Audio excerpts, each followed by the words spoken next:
Let me ask you something.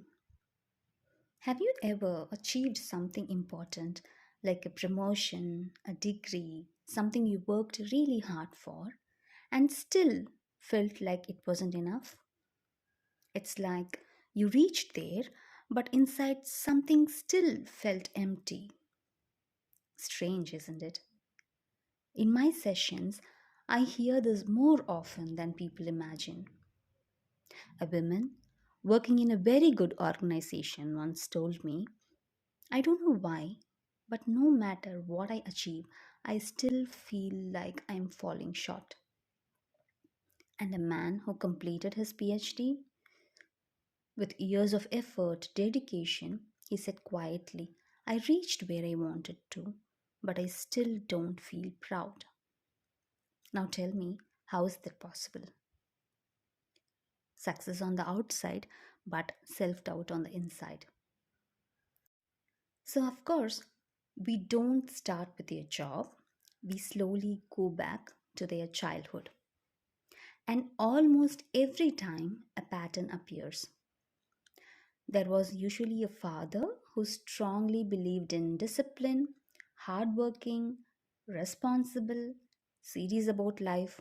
Nothing wrong as such, but appreciation, rare. Correction, very common. Praise, minimal. It was always do better, why not first rank? This is not enough. Now, I'm not saying they didn't love their children, of course they did, but sometimes love was expressed through pressure, care was expressed through control, and discipline slowly became criticism. Psychology explains something very simple here. When a child hears more correction than appreciation, they slowly start connecting love with performance. They begin to believe if I achieve, I will be valued. If I succeed, I will be accepted. This is called conditional self worth. And that child grows up into an adult who keeps achieving but never feels secure. And let me be very clear, this is not about blaming parents, all right? Many fathers carried their own wounds. They struggled, they faced financial stress. They didn't want their children to suffer like they did. So they worked hard day and night. They bought property, they built financial security. And when someone asks, why didn't you spend more time with your child? They say, I did all this for them. Of course, the intention was protection, but here's the thing, children don't remember property documents. They remember presence. They remember whether someone listened. They remember whether someone said, I'm proud of you. And when emotional support is missing, children often grow up becoming people pleasers. They seek validation, they overwork, they fear disappointing others. Because somewhere inside, failure feels like losing love. Attachment theory tells us that children learn emotional safety from their caregivers. If the home feels calm and accepting, the child feels secure. If the home feels tense and highly demanding, the nervous system stays alert, even in adulthood. And then we wonder why they can't relax.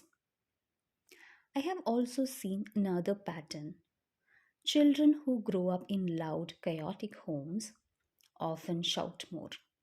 They struggle to listen, they react quickly, not because they are bad children, but because that's what they saw. That's what their nervous system learned. Later, it affects their marriage, their parenting, everything. Let me share something small but powerful. Once I told a friend, it's okay if your children are average students. Even we were average, right? She immediately stopped me and said, the phone is on speaker, don't say that. I told them I was a top ranker. And honestly, that moment stayed with me. Why are we afraid to admit we were average? Being average is not a sin, isn't it? She built a good career, she's successful. So, what was she protecting? Maybe the image? Maybe the fear that if her children see her as imperfect, they will respect her less. But when we act perfect, we silently teach children that perfection is necessary. They start believing to be loved, I must be the best. To be happy, I must achieve more. And that creates pressure. Children don't yet know that no human being is perfect. So slowly, self doubt grows. Because of that, some children become anxious, some become overly competitive, some even become arrogant. Not because they feel superior, but because they are protecting a very fragile self esteem. Carl Rogers, a psychologist, spoke about unconditional positive regard, loving a child not for what they achieve, but for who they are. Not love only when they score well, not love only when they behave perfectly, but love because they exist. And we are also new to parenting, aren't we? It's okay to tell our children, I failed sometimes. I was scared. I didn't get first rank. I have made mistakes. That doesn't reduce our authority, it builds connection. When they see that failure didn't destroy us, they learn resilience. When we say sorry, they learn accountability. When we say thank you, they learn gratitude. Children observe everything, even our tone, even our silence. From the womb itself, they observe our emotional climate. After birth, the environment we create shapes them deeply. So maybe parenting isn't about proving something through our children.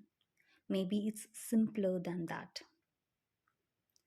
Provide emotional safety for them, teach them values, model honesty, let them be individuals. Children are not our property. We helped bring them into this world. That's all. We don't own them. Our responsibility is serious, yes, but it's not about control, it's about guidance. Raise them to feel secure, not pressured, loved, not evaluated, supported, not compared. Because when a child grows up feeling emotionally safe, they won't become an adult who achieves everything and still whispers, I'm not enough.